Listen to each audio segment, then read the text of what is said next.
खुदावंद मसीह यसू में मेरे अजीजों, मैं खुदावंद मसीह यसू के जिंदा मुबारक नाम में आप सबको सलाम अर्ज करता हूं और आज की इबादत में आपको वेलकम कहता हूं।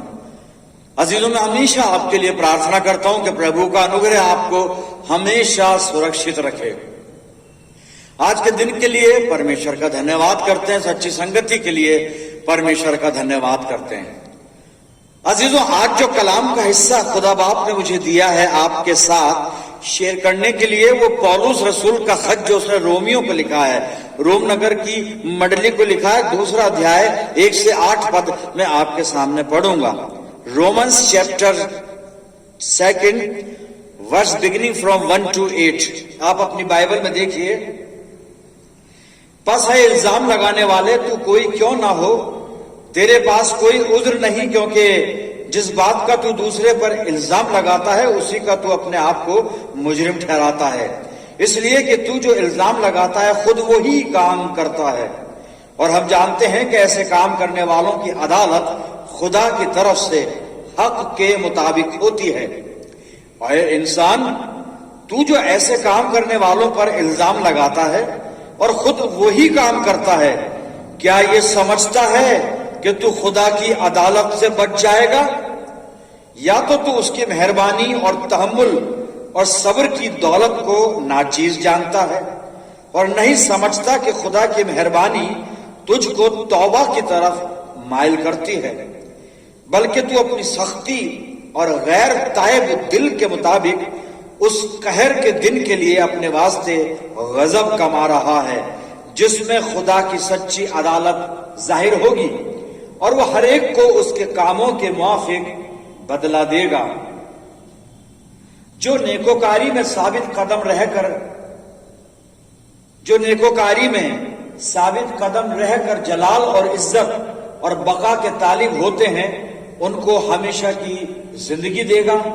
मगर जो तफरीक़ अंदाज और हक के ना मानने वाले बल्कि नाराजगी के मानने वाले हैं, उन पर गजब और कहर होगा।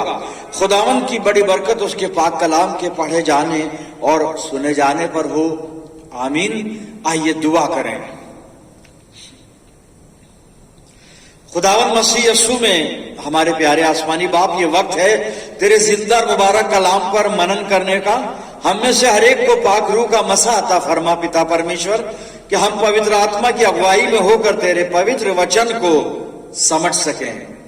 बाप आसमानी दुआ करते हैं कि जब ये वचन रूपी बीज हमारे दिल की जमीन पर गिरता है तो हमारी जिंदगियों में जड़ पकड़े और बहुत सा फल लाए।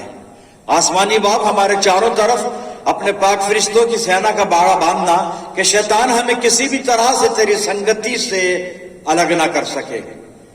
परम पिता परमेश्वर, इस वचन के द्वारा हमसे बातचीत कर और अपनी पवित्र इच्छा हम पे जाहिर कर। प्यारे खुदा बाप, होने दे जब हम इस वचन को सुनकर तेरे पाक मज़बे पर से उठकर अपने घरों को रुखसत होते हैं, तो उससे बहुत सी रूहानी बरकत लेकर जाने वाले हों। अपनी जिंदगियों को तेरे हवाले करते हैं पिता परमेश्वर, और ये दुआ तेरे प्यारे इकलौते बेटे अपने नजात दहिंदा खुदावंद यीशु मसीह के जिंदा और मुबारक नाम के वसीले से मांगते हैं। सुन और कबूल कर ले, आमीन। अजीजों, एक बार फिर परमेश्वर का धन्यवाद करते हैं आज की अच्छी संगति के लिए। और मैंने आपके सामने संत पौलुस प्रेरित की पत्री जो रोमियो के नाम लिखी गई, इसका दूसरा अध्याय और 1 से 8 पद पढ़े थे, और यहीं से यानी रोमियो 2 अध्याय और इसके 3 पद को मैं रिपीट करूंगा और इसी पर बातचीत करेंगे। आप अपनी बाइबल में देखें, Romans chapter 2 and verse 3। Romeo की पत्री 2 अध्याय 3 पद। यहां पे मैं अपने उर्दू वर्जन में से पढ़ रहा हूं, अपनी बाइबल में देखिए। यहां लिखा है, आए इंसान, तू जो ऐसे काम करने वालों पर इल्जाम लगाता है और खुद वही काम करता है,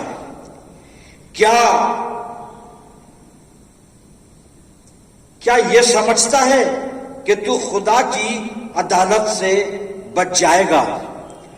आए इंसान, तू जो ऐसे काम करने वालों पर इल्जाम लगाता है और खुद वही काम करता है, क्या तू ये समझता है कि खुदा की अदालत से बच जाएगा? ये पद है हमारे सामने, और पौलुस कह रहा है कि अय इंसान, तू जो ऐसे काम करने वालों पर इल्जाम लगाता है, दोष लगाता है और खुद वही काम करता है, क्या तू समझता है कि तू खुदा की अदालत से बच जाएगा? क्या ये समझता है कि तू खुदा की अदालत से बच जाएगा? अजीजों, यहां पर पौलुस अपने इस खत के इस हिस्से में यहूदियों से हम कलाम है, यहूदियों को संबोधित कर रहा है, यहूदियों के बारे में लिख रहा है। और पौलुस जानता है यहूदियों की एक कमी ये थी कि वो दूसरों पर दोष लगाते थे, अपने आप को धर्मी बताते थे, अपने आप को बहुत खुदा परस्त कहते थे, जताते थे, अपने आप को व्यवस्था का जानकार, व्यवस्था का पालन करने वाला बताते भी थे, समझते भी थे, लेकिन अन्य जातियों को बड़ी हकीर नजर से देखते थे, उनको हेच जानते थे, उनको बड़ा छोटा जानते थे, अन्य जातियों को बड़ा उनको कमतर आंकते थे यहूदी लोग, और अपने आप को बहुत परमेश्वर का जन कहते, धर्मी जन कहते, व्यवस्था का जानने वाला कहते, वगैरह वगैरह।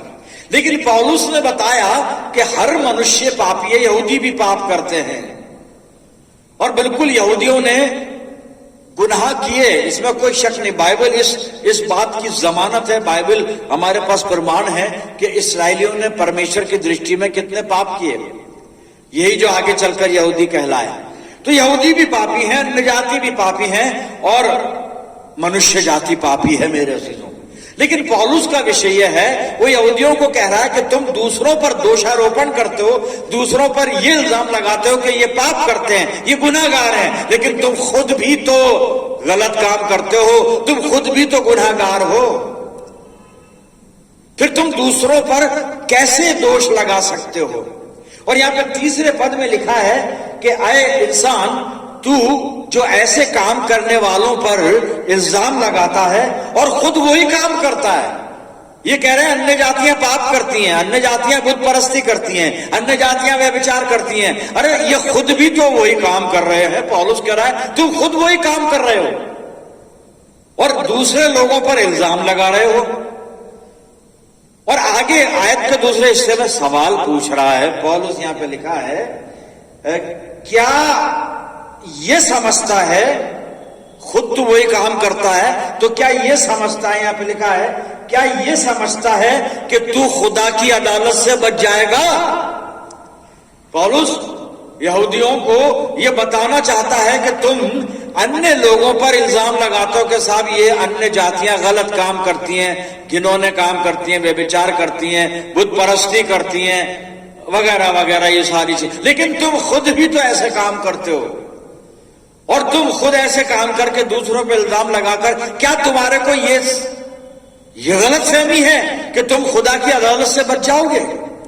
पौलुस बता रहा है कि खुदा की अदालत से कोई नहीं बच सकता, ये सच है साहब। और यहूदी ये सोच रहे हैं कि हम गलत काम करके खुदा की अदालत से बच जाएंगे, क्योंकि हम व्यवस्था का पालन करते हैं, हम व्यवस्था को जानते हैं, हम व्यवस्था को पढ़ते हैं, तो हम गुनाह करने के बाद भी खुदा की अदालत से या न्याय से बच जाएंगे। नहीं, ऐसा नहीं है। पौलुस कह रहा है ऐसा नहीं है। सवाल कर रहा है, क्या तू ये समझता है कि तू खुदा की अदालत से बच जाएगा? क्योंकि परमेश्वर का जो न्याय है वो सबके लिए है साहब, यहूदियों के लिए, अन्य जातियों के लिए और सब मनुष्यों के लिए। और अगर हम अपने आप को भी यहां पे जोड़ लें, हमारे लिए भी, मसीहियों के लिए भी है खुदा का जो न्याय है, जजमेंट ऑफ गॉड। लेकिन बात यहां पर ये हो रही है, पौलुस ये कह रहा है कि तुम खुद गुनाह करते हो, खुद तुम दोषी हो और दूसरे पर दोषारोपण करते हो, दूसरे पर इल्जाम लगाते हो। और इसीलिए खुदावंद मसीह यीशु ने मत्ती रची सुसमाचार और 7 अध्याय और पहले पद में इन यहूदियों को जब वो पहाड़ी आवाज दे रहा है तो बता रहा है यहूदियों के साथ, मसीह यीशु के शागिर्द भी वहां पर मौजूद हैं, बहुत सारी भीड़ है, और अपनी इस टीचिंग में खुदावंद मसीह यीशु ने मत्ती 7:1 में कहा, दोष मत लगाओ कि तुम पर भी दोष लगाया जाए, क्योंकि सब दोषी हैं, सब गुनाहगार हैं। इसलिए खुदावंद मसीह यीशु ने स्पष्ट कर दिया कि दोष मत लगाओ कि तुम पर भी दोष लगाया जाए। मेरे अजीजों, पौलुस सवाल कर रहा है यहूदियों से, क्या तुम खुदा की अदालत से बच जाओगे? क्या तुम परमेश्वर के न्याय से बच जाओगे? तुम दूसरों को कहते हो कि वो गलत काम करते हो और आप खुद तुम गलत काम करते हो। तुम दूसरों को कहते हो कि वो गुनाह करते हैं और तुम आप खुद गुनाह करते हो। तो क्या तुम खुदा की अदालत से बच जाओगे? नहीं अजीजों, वचन कहता है खुदा की अदालत से कोई नहीं बच सकता। यही पौलुस अपने कुरंथ नगर की कलीसिया को जब पत्री लिख रहा है, दूसरा कुरंथियों और 5 अध्याय 10 पद में ये पौलुस लिखता है, क्योंकि अवश्य है कि हम सब का हाल मसीह के न्याय आसन के सामने खुल जाए कि हर एक व्यक्ति अपने अपने भले बुरे कामों का बदला जो उसने देह के द्वारा किए बदला पाए। जरूर है, हर एक का न्याय होगा, भले लोगों का भी बुरे लोगों का भी। और न्याय इस बात का हुआ कि हर एक व्यक्ति अपने अपने भले कामों का बदला पाए, अपने अपने बुरे कामों का बदला पाए, और ये वो काम जो उसने अपनी देह के द्वारा किए हैं। खुदा की अदालत से कोई नहीं बच सकता। पौलुस यही बताना चाह रहा है यहूदियों का अजीजों, क्या तुम खुदा की अदालत से बच जाओगे? मेरे अजीजों, ये प्रश्न आज हमारे पास भी पहुंचता है। हम यीशु मसीह के लोग हैं। खुदावंद मसीह यीशु ने हमारे लिए अपने आप को कुर्बान किया, हमारे गुनाहों को माफ करने के लिए, हमारे गुनाहों को धोने के लिए, हमारी जिंदगियों से हमारे गुनाहों को दूर करने के लिए, हमें गुनाहों से माफी देने के लिए अपना बेशकीमती खून बहा दिया। फिर क्या हम, और खुदा हमारा वकील है, खुदा हमारे साथ है, खुदा हमारी सिफारिश करता है, वो शिफायत करता है। खुदा मसीह यीशु, प्रभु यीशु मसीह के द्वारा हमारे को बख्शता है। मेरे अजीजों, यीशु मसीह के द्वारा हमको माफी मिली है।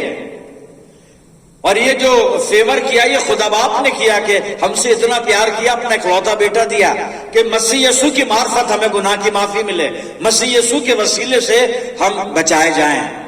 प्रभु यीशु मसीह के कारण हमारे दोषों को दूर कर दिया गया कि यीशु मसीह ने हमारे सारे गुनाह अपने ऊपर लाद लिए सलीब पर। तो यीशु मसीह के बलिदान के द्वारा हम गुनाह से बरी तो हैं, हो गए, लेकिन अगर हम उसके बाद भी गलत काम करते हैं, गुनाह करते हैं, तो क्या हम खुदा के न्याय से बच सकते हैं? नॉट एट ऑल, ऐसा नहीं है।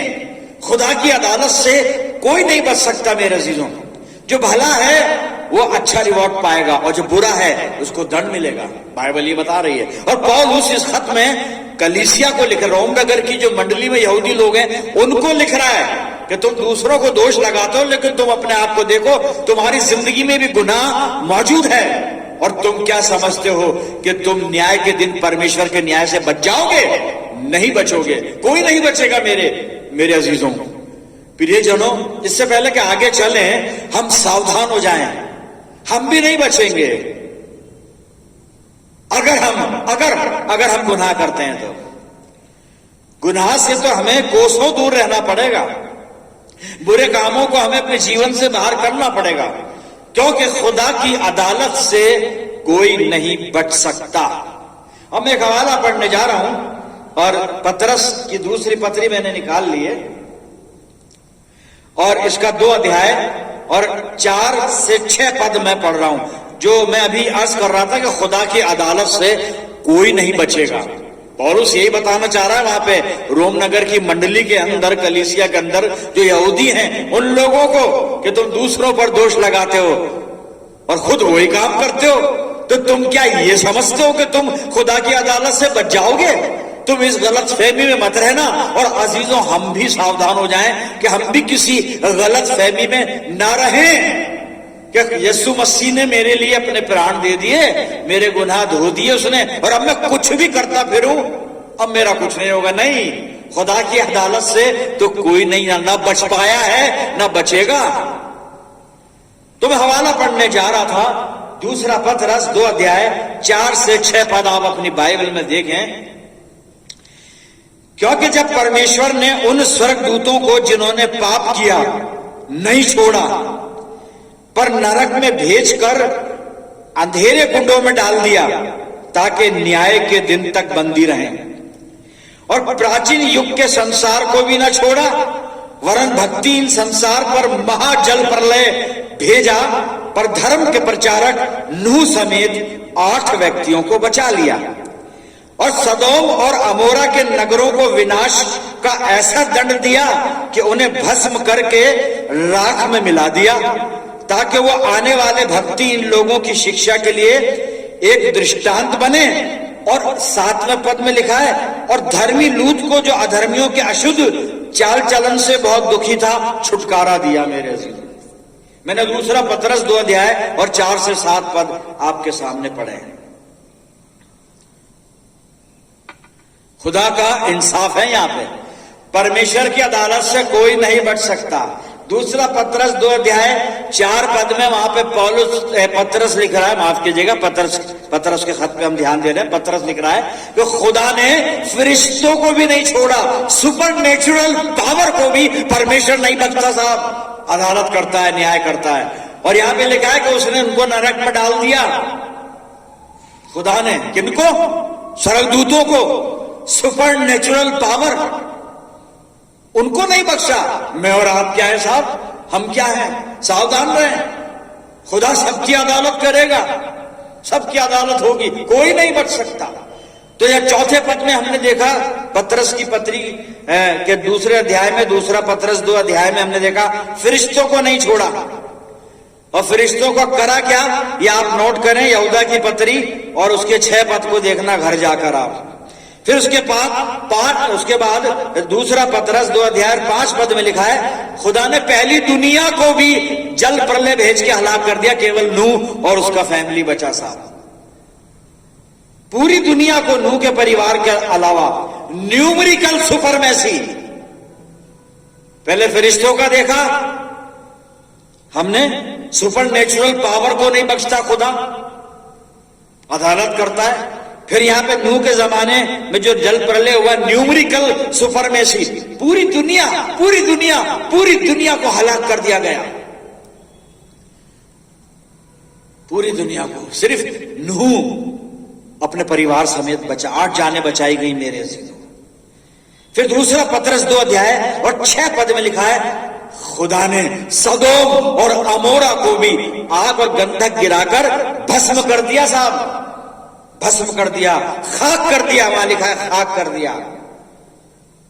और उत्पत्ति 19, 24, 28 पद घर पे पढ़ना बाद में, अब्राहम ने धुआं देखा, सदोम और अमोरा से उठता हुआ धुआं, खाक कर दिया। लेकिन वहां लूत को बचा लिया, वो धर्मी था, लूत को बचा लिया खुदा ने। मेरे लूत बचाया गया। पहली दुनिया तबाह हुई, नूह और उसका परिवार बचाया गया। सदोम और अमोरा खाक हुए, लेकिन लूत बचाया गया मेरे जी। ये बचाए कौन गए? ये वो बचाए गए जो परमेश्वर की दृष्टि में ठीक चलते थे, जो परमेश्वर के न्याय में सही नजर आ रहे थे। खुदा की अदालत में जिनको भला गिना गया, ये वो लोग थे जो बचाए गए, क्योंकि खुदा अच्छे लोगों को बचाना भी जानता है। खुदा की अदालत की ये खूबी है, गुनाहगारों को हलाक करता है, दंड देता है, लेकिन रास्तबाजों को खुदा बचाना भी जानता है मेरे अजीजों। लूत बचा, नूह और उसका परिवार बचा। किसने बचाया? किसने बचाया? आइए हवाला पढ़ते हैं। मैं फिर से पतरस की पत्री में चल रहा हूं, दूसरा पतरस और 2 अध्याय और 9 पद पढ़ रहा हूं, सुनिएगा। तो प्रभु भक्तों को परीक्षा में से निकाल लेना और अधर्मियों को न्याय के दिन तक दंड की दशा में रखना भी जानता है। खुदा जानता है किसे बचाना है और किसको दंड देना है। खुदा की अदालत, ऐसी अदालत है ये। धर्मियों को परीक्षा में से निकाल लेता है। नूह को निकाल लिया, हलाकत में से निकालकर जहाज में महफूज कर लिया। लूत को सदोम और अमोरा से बाहर भेज दिया, उसको महफूज कर लिया। तो यहां पर पतरस लिख रहा है, खुदा जानता है अपने लोगों को बचाना, खुदा जानता है अपने लोगों पर नजरे इनायत फरमाना। खुदा जानता है अच्छे लोगों को महफूज रखना, सुरक्षित रखना, लेकिन दुष्टों को परमेश्वर दंड देता है। परमेश्वर की अदालत से कोई नहीं बच सकता मेरे अजीजों, कोई नहीं बच सकता।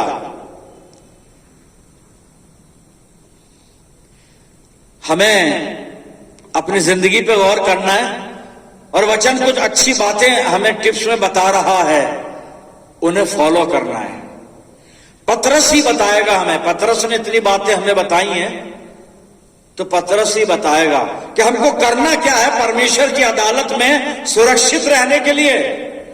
कि खुदा की अदालत होगी और सबके लिए होगी, परमेश्वर सबकी अदालत करेगा, खुदा सबका इंसाफ करेगा, न्याय करेगा, लेकिन धर्मी लोग बचाए जाएंगे, खुदा उनको बचाएगा। अभी धार्मिकता में हम क्या लेकर आए? हमारी धार्मिकता तो खैर होती नहीं, हमारे पास तो जो धार्मिकता है वो यीशु मसीह की धार्मिकता है। फिर भी हमें कुछ अच्छे रिस्पॉन्स करने हैं परमेश्वर की दृष्टि में, अच्छे काम करने हैं। हमारी जिंदगी में भी कुछ रद्दे अमल होना चाहिए ताकि हम पिता परमेश्वर के प्रेम में अपने आप को सुरक्षित कर लें। जी मैं आखिरी हवाला पढ़ रहा हूं, पहला पतरस 4 अध्याय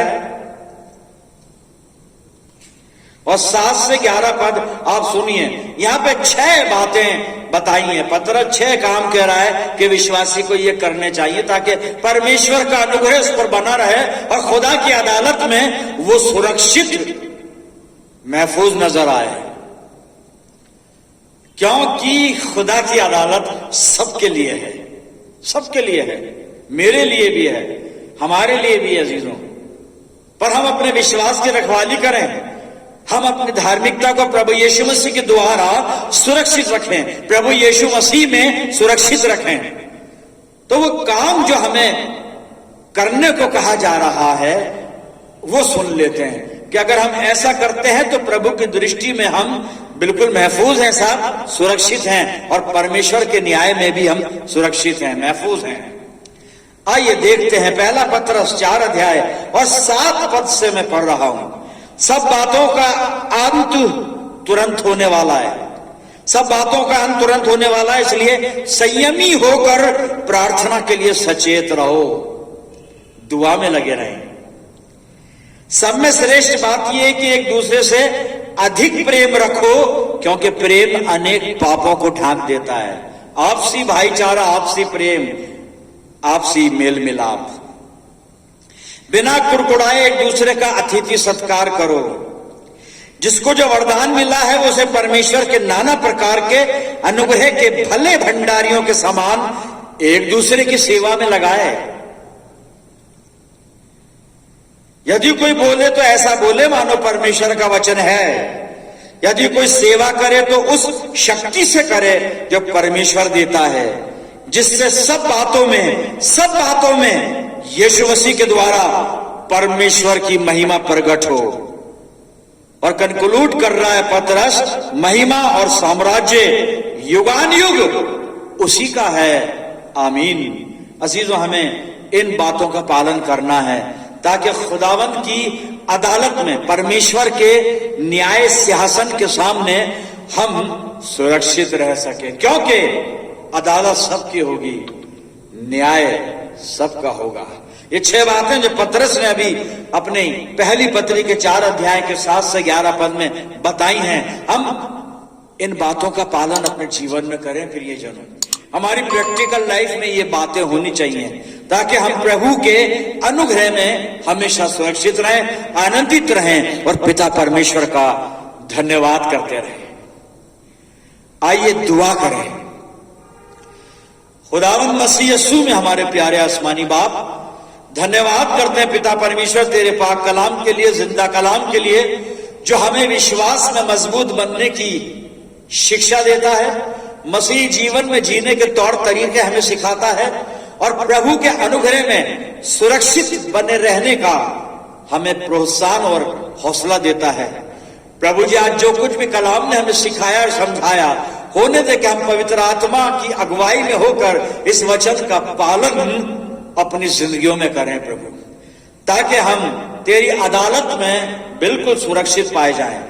परमपिता परमेश्वर, मैं दुआ करता हूं जितने लोग इस दुआ में मेरे साथ जुड़े हुए हैं, इन सब अजीजों पर तेरी शफकत, रहमत और बरकत का साया हमेशा बना रहे।